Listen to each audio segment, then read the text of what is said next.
You are alone on a spacecraft that has been flying toward a distant planet for 20 years. Your parents sacrificed themselves so that you would have enough oxygen. Your only companion is the onboard computer, and outside the porthole lies infinite void. But what if all this outer space is merely a stage set? What if your mission isn't the salvation of humanity, but a cruel experiment at the cost of your life? Today, we will break down one of the deepest thrillers of recent years that will make you question reality, the film Orbiter 9. Imagine a world limited to a radius of a few dozen meters.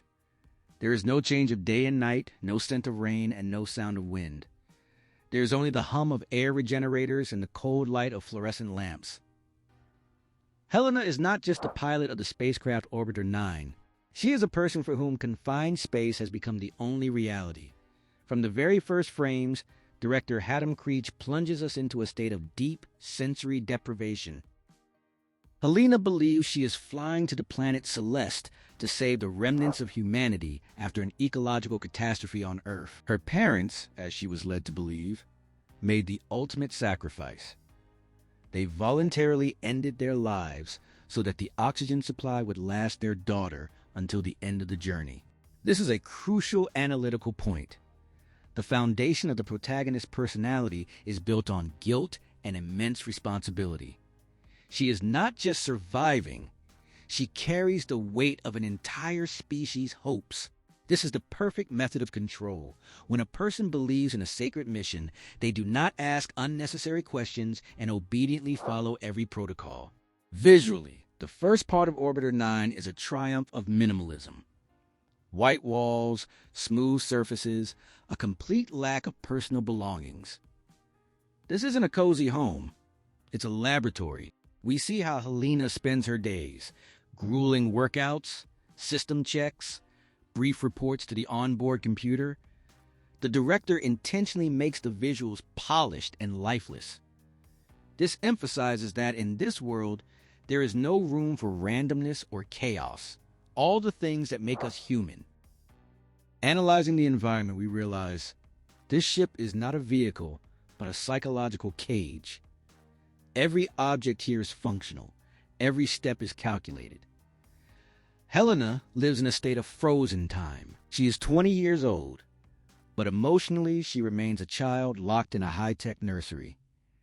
Her only connection to the outside world is the belief that somewhere out there, millions of kilometers away, people are waiting for her. But the truth is, for her, the outside world does not exist. The turning point in the plot occurs when Alex arrives on the ship, a technician sent to repair the filtration system.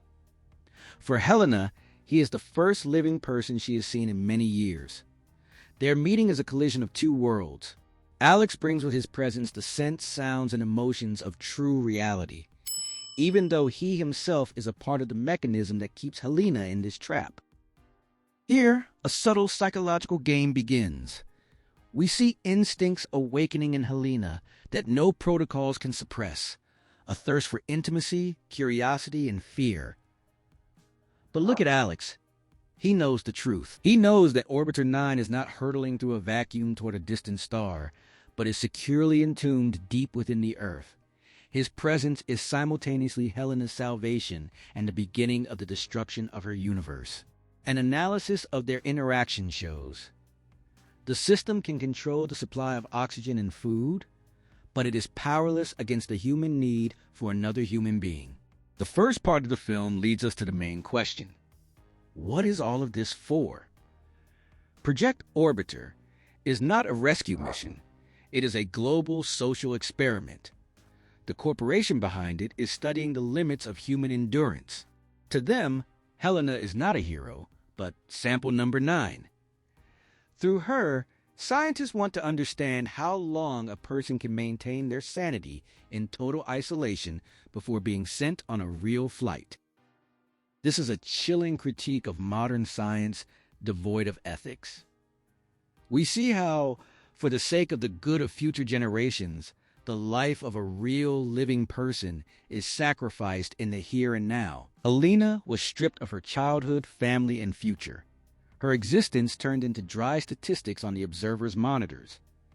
And the most horrific part, She is grateful to her tormentors because she considers them her saviors. This is the ultimate peak of manipulation, making the victim love their cage. What has always struck me about this film is how easily we accept the boundaries imposed upon us. Helena doesn't try to break free because she doesn't know there's anywhere to break free to. The first part is an ode to our ignorance. To some extent, we all live on our own orbiter, surrounded by walls made of rules, beliefs, and others' expectations. And sometimes, we need our own Alex to simply open the door and say, "There's a sky out there, and it isn't painted on the ceiling." The most powerful visual and conceptual moment of the film is Helena's departure beyond the boundaries of Orbiter. We are accustomed to sci-fi thrillers where exiting a ship means stepping into open space, into a vacuum. But here, the director strikes the viewer with a blunt blow of reality. Beyond the airlock door, there are no stars, only concrete corridors, dusty lamps, and ordinary Earth air. For Helena, this is not just a discovery. It is the total collapse of her entire universe.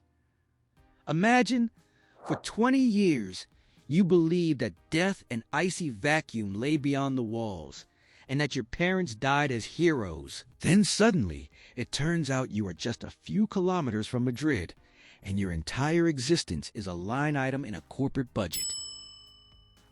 The analysis of this moment is profound. It is a metaphor for Plato's cave, where a person mistakes shadows on a wall for the true world. When Helena takes her first step through a real forest, she doesn't just see trees. For the first time in her life, she feels the chaos of reality, which cannot be calculated by the algorithms of an onboard computer. In the second part, the figure of Alex, the technician, is revealed from a new perspective.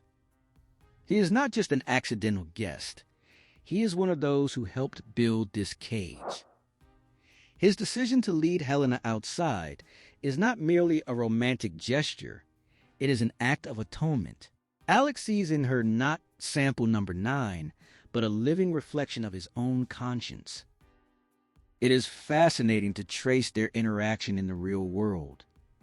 For Alex, the world is familiar and gray. For Helena, it is blindingly bright and dangerous. Their relationship is built on a lie that gradually gives way to a desperate attempt to protect one another from the system. But the system does not forgive mistakes. We see the corporation begin its hunt. Here, the film poses a question. Can happiness be built upon the ruins of a global deception? Alex realizes that he has led Helena out of one cage only for them both to be trapped in the cage of pursuit. This is the classic man versus machine conflict, where the machine is not a robot, but a soulless corporate engine for which humanism is an obstacle. In this part, we get a closer look at the leadership of Project Orbiter. Their logic is terrifying in its rationality. Earth is dying from pollution, and Project Orbiter is humanity's only chance to test whether colonists can endure a multi-year flight to a new planet. From their perspective, Helena is a valuable resource in which billions have been invested.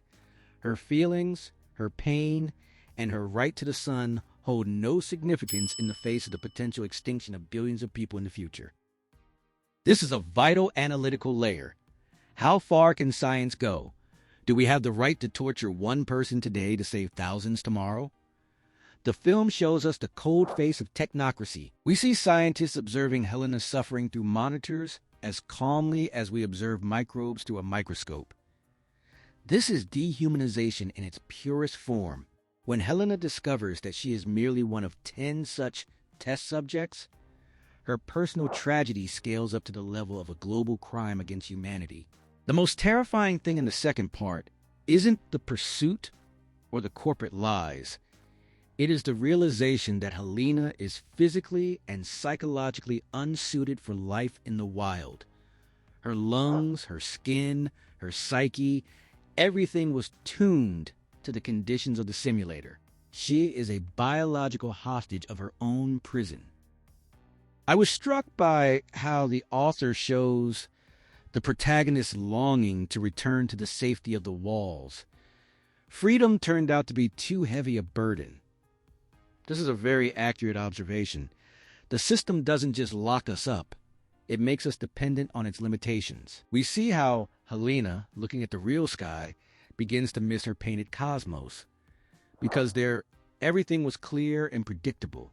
This is the journey of overcoming addiction to a golden cage, which many of us have to go through in real life, breaking free from toxic relationships or imposed social scripts. The climax of Orbiter 9 is not a classic chase, but an ideological collision. When Helena and Alex find themselves backed into a corner, their meeting with the project director occurs. This dialogue is reminiscent of the conversation between Neo and the architect, or Curtis and Wilford. Standing before us is a man who sincerely believes he is the savior of humanity. His argumentation is terrifying in its mathematical precision.